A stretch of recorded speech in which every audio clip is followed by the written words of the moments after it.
Papo de Psiquiatra, com Marcelo Branhas, Marcos Crossi e Pedro Rosa. Tudo o que você sempre quis saber e nunca teve para quem perguntar. Seja bem-vindo e bem-vinda a mais esse novo episódio do podcast Papo de Psiquiatra. Estamos aqui, eu, como sempre, com o Marcelo e com o Marcos. Hoje a gente vai falar sobre um tema importante, é um tema obviamente muito relevante, né? Agora, é claro que esse é um tema delicado, é um tema que pode ser muito difícil para algumas pessoas, então você é o nosso ouvinte querido aqui, a gente quer informar você e a gente tem que sempre lembrar as pessoas que se elas têm pensamentos de morte, se elas têm pensamentos suicidas, elas devem procurar ajuda, elas devem procurar auxílio de um profissional de saúde mental, de um profissional que tenha treinamento para ajudá-los. A gente sabe hoje, uma das grandes razões, nosso todo podcast, a gente sempre quer transmitir a ideia de que sim, os transtornos mentais são tratáveis, sim, os pacientes melhoram, sim, a gente contribui para as pessoas viverem melhor, terem vidas que valem a pena ser vividas. Então a gente quer lembrar as pessoas que elas devem procurar ajuda. A gente coloca o contato do CVV, que é uma instituição muitíssimo competente e eficaz, que a gente indica, a gente quer que as pessoas busquem ajuda. Então, esse é um tema difícil. É possível que para você não seja o melhor episódio do podcast Papo de Psiquiatra. Felizmente, a gente tem outros 160, né? Mas esse é um tema importante e a gente sempre vai tratar dele de uma maneira clara, aberta, né? Com cuidado, com respeito, mas é um tema que a gente vai abordar aqui no nosso podcast, que é o tema do suicídio, né? Claro, estou aqui com o Marcos e Marcelo para a gente tratar o que tem de novo, de inovação nessa área, né? Tem muitos estudos, certamente nos últimos 20 anos, a área da suicidologia, então uma área de estudo, ela avançou enormemente, né? E é sempre muito gratificante ver desenvolvimentos positivos nessa área para ajudar as pessoas, para entender o que acontece, né? Por que as pessoas morrem por suicídio, né? E como é que a gente pode fazer para cada vez mais ajudar as pessoas que estão nessas condições, ajudar as pessoas, seus familiares. Então, esse é um episódio aqui do nosso podcast sobre esse tema. Isso mesmo, pessoal. Acredito que seja um tema bastante, dos mais importantes, talvez, da psiquiatria. E como o Pedro falou, acho que é importante deixar bem claro isso, para procurar ajuda. Tem o CVV 188, a gente vai deixar o contato aqui, ou procurar ajuda num CAPS, ou né, com o seu clínico de confiança. E quando a gente está falando, então, desse espectro né, de comportamento, né, que muitos vão chamar de suicidalidade, enfim, desde pensamentos ou até eventualmente tentativas, a gente sabe que existe uma complexidade muito grande. Existem vários determinantes sociais, interpessoais, biológicos, diagnósticos, uso de substância também entra no meio e que fica, bom, dada a complexidade, realmente é um assunto que pode ser difícil de estudar. Então, né, no DSM-5, a gente estava conversando aqui um pouco antes do podcast, né, quer dizer, é algo que tem ali, bom, como um critério para depressão, a gente sabe que muitas vezes a depressão, sim, pode cursar com esse tipo de pensamento, por exemplo, ou até como um critério do transtorno de personalidade borderline, que daí vai ter uma especificidade talvez um pouco também maior, quer dizer, vão ter ameaças, eventualmente aqueles comportamentos para-suicidas, né, que são ingestas de medicações em maiores quantidades, ou até junto com autolesão também.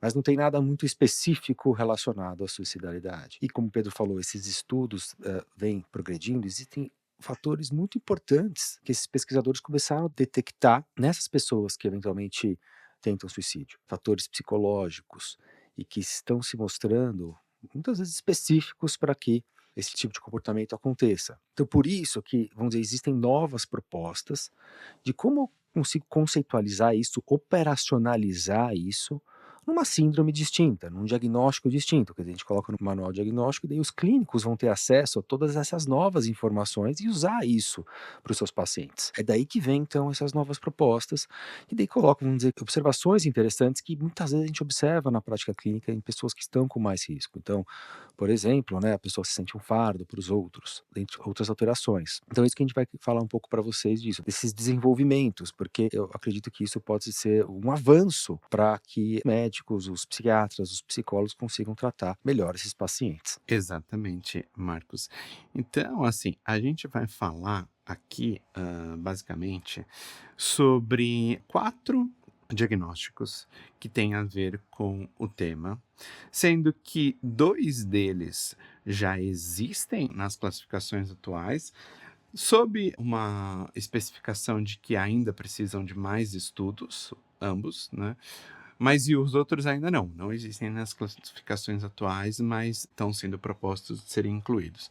A gente pode começar falando sobre um deles que, bom, é um pouco mais distinto dos outros, porque não é especificamente intenção de suicídio. Só para vocês então saberem, já que inclusive hoje em dia tem um aumento desse comportamento, é a autolesão não suicida. A autolesão não suicida, a gente já gravou episódio sobre isso, é quando os indivíduos, em sua maioria mais jovens, adolescentes e adultos jovens, intencionalmente fazem lesões no seu corpo, em geral na pele, para aliviar emoções negativas ou para controlar sentimentos de uma maneira geral, ou para tentar aliviar sensação de anestesia emocional, raiva. Em geral, esses comportamentos não têm a intenção de suicídio, sim mais de aliviar emoções negativas.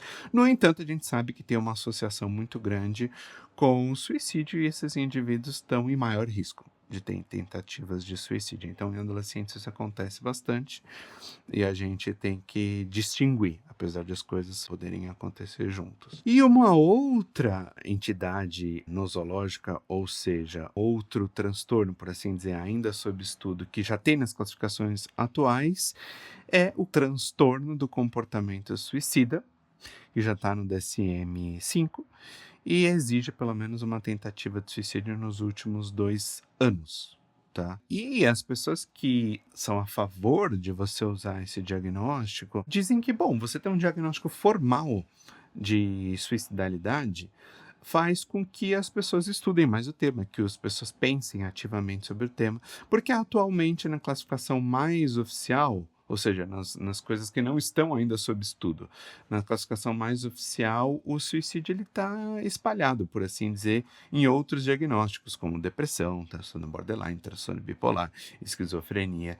E os proponentes de você ter uma classificação separada para o suicídio é você, inclusive, estudá-lo mais, inclusive porque muitas vezes ele não se encaixa dentro dessas outras características. A psicopatologia do suicídio muitas vezes não se encaixa dentro desses outros diagnósticos. A ideia também, assim, para contextualizar, 2 diagnósticos do DSM hoje, eles têm em seus critérios diagnósticos menções a suicídio, né? Um deles é o episódio depressivo, né? Que pode, claro, estar presente no transtorno depressivo ou um transtorno bipolar, né? Nos transtornos depressivos, né? E o transtorno da personalidade borderline. Isso poderia indicar para alguns clínicos, né?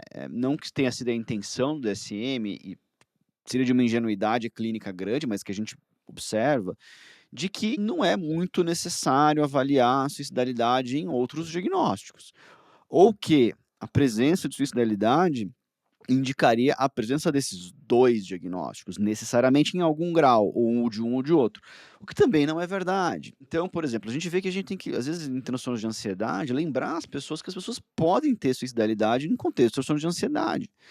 Né, e que não são transtornos mentais, digamos, mais benignos nesse sentido, né, de, são coisas, não é tão sério. Ou seja, tem um valor a priori de você criar um construto sobre o tema. Um outro ponto, como eu falei na introdução do episódio, os estudos sobre suicidalidade trouxeram achados muitíssimo interessantes, importantes, relevantes nos últimos 20 anos. É válido que isso seja incorporado numa classificação, né.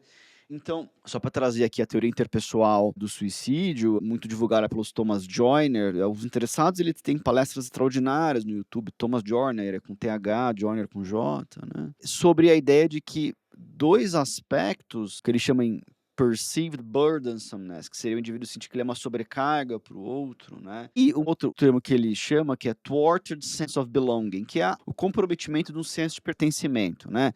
A gente sabe que os motivos interpessoais, segundo a teoria interpessoal da personalidade, Thomas Joyner se baseou nela para produzir a teoria interpessoal do suicídio, envolvem agência e comunhão.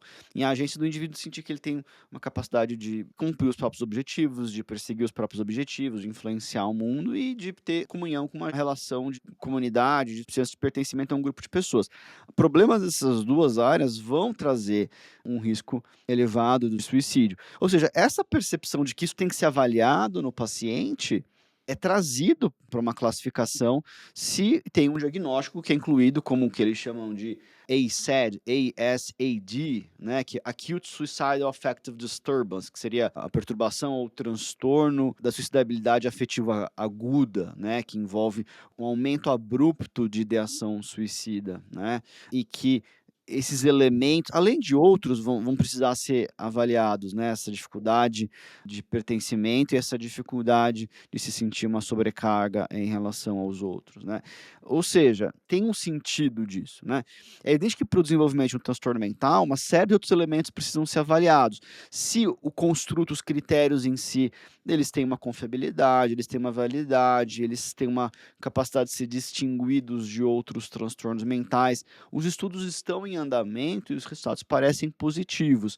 E aí é interessante dizer como que esse episódio se alinha ao episódio anterior, que a gente falou sobre mudanças para o DSM-6. Muito provavelmente nós teremos mudanças para o DSM-6 em torno do surgimento de alguma categoria ou de alguma dimensão, esperamos, em que contemple a psicopatologia relacionada ao suicídio de maneira mais abrangente. Claramente o DSM é carente nesse sentido, né? Pois é, Pedro. Eu acho que uma coisa interessante nisso, que nem você está falando, Pedro, essas novas propostas de categoria para a suicidalidade são super interessantes no sentido de você, estudar mais o tema, você, inclusive, sistematizar esse conhecimento, testá-lo, conseguir categorizar para fazer pesquisa. Agora, enquanto isso não sai mais oficialmente, por assim dizer, em termos dos outros estudos e inclusive de experiência clínica sobre suicidalidade em vários contextos, como a gente já falou aqui diversas vezes em vários episódios, na psiquiatria a gente tem que olhar as coisas como um todo, né? Porque as coisas, assim, elas interagem. Na medicina em geral, né? Quer dizer, as coisas interagem. Então a gente sabe que a manifestação em geral da suicidalidade num paciente com, por exemplo, a personalidade borderline é diferente de uma personalidade narcisista, diferente de uma personalidade antissocial. A gente sabe que, por exemplo, tem diversas coisas envolvendo suicidalidade, exemplos até mais distintos, como ciúmes patológico, que a gente gravou um episódio sobre isso. Às vezes a pessoa num quadro depressivo melancólico que não consegue nem, é um sofrimento muito grande dado os sintomas neurovegetativos, a perda de vitalidade em enfrentar o dia a dia. Às vezes a pessoa que está paranoica por alguma psicose está se sentindo perseguida e vê aquilo como uma saída. Então, claro, né, uma crítica que alguém pode pensar é, essas categorias diagnósticas de suicidalidade, elas, de certa forma, fariam com que a gente não pensasse na especificidade do suicídio em cada um diagnóstico. Eu acho que isso de maneira alguma, porque, na verdade, toda a psiquiatria, você tem que pensar nos diagnósticos em conjunto, inclusive além deles. A gente já falou isso muitas vezes, inclusive de formulação de caso, né?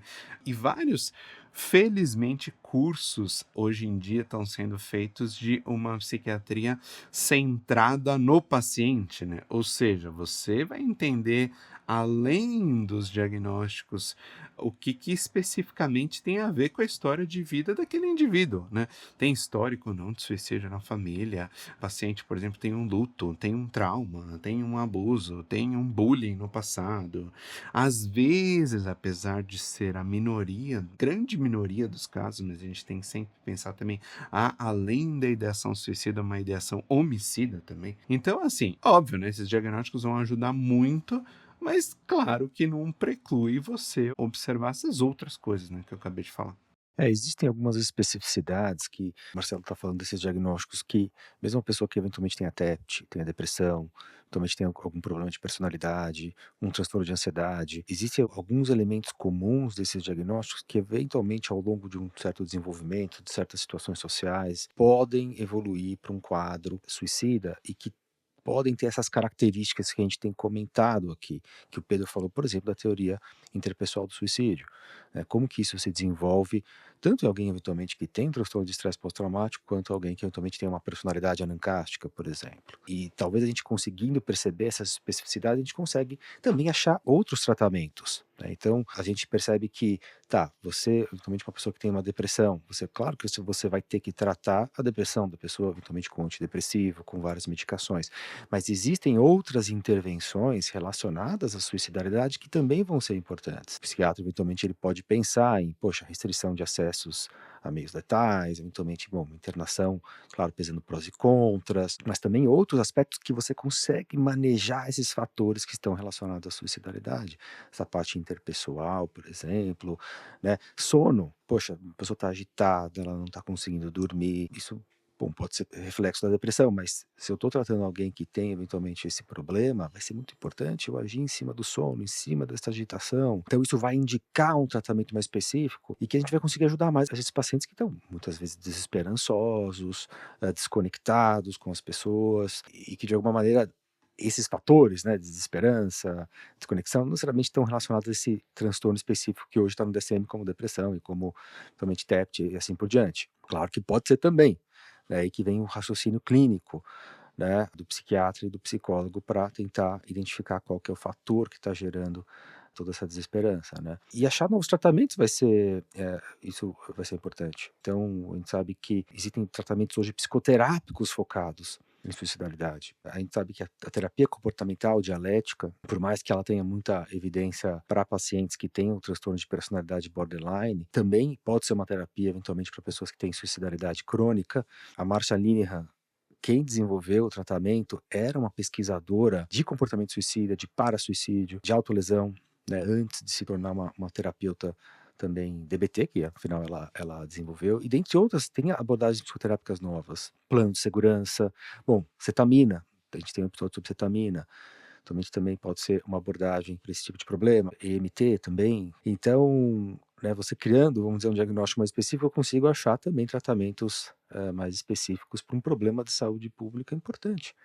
Pois é, pessoal. Então, como vocês podem perceber, eu acho que um ponto importante é que o tema está cada vez sendo mais estudado, cada vez mais sendo estruturado nas novas classificações. Tem um arsenal terapêutico muito robusto, por exemplo, que nem o Marcos citou, tem terapias psicológicas novas sendo desenvolvidas, tem medicações novas sendo desenvolvidas com vias de administração inovadoras sendo desenvolvidas. Tem estimulação cerebral sendo desenvolvida para isso. Quando eu falo sendo desenvolvida, assim, já existe e já estão sendo aplicadas, mas cada vez estão sendo mais refinadas. Medicações para vários dos transtornos mentais que, em geral, acompanham a suicidalidade. Então, assim, a gente vive, felizmente, num momento onde tem um arsenal terapêutico grande e acho que a principal coisa é a gente trabalhar para se diminuir o estigma e para as pessoas serem levadas ao tratamento, terem acesso ao tratamento quando precisem, né? Então,